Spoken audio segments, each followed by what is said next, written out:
For women, there is a type of breast cancer that may not show up in routine mammograms. 13 Action News anchor Yasmin Hassan has one woman's story.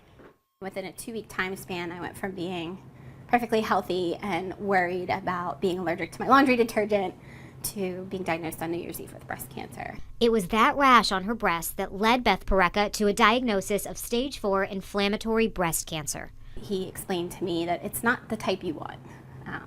It's not the diagnosis he wanted to be giving me. Parecka's oncologist says delay in diagnosis could cost you your life, but there are signs and symptoms that you can look out for. Redness of the breast usually comes on very quickly.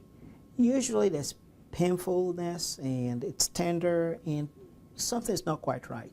The skin feels very thickened and occasionally it looks like an orange peel. Even on a mammogram, this type of breast cancer doesn't appear as a lump.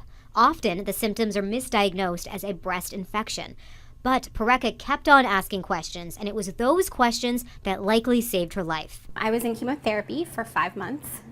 After I finished chemotherapy, I had a double mastectomy, and I had over 30 lymph nodes removed from my right side. Parecka also had a hysterectomy and weeks of radiation, and now she blogs about those things, connecting her with other cancer patients.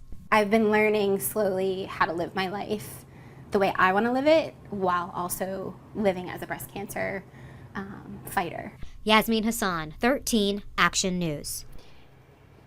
And Beth's doctor says to always seek help if there's any abnormalities at all in the breast. He also recommends eating right, exercising, and of course taking care of yourself. New at 5.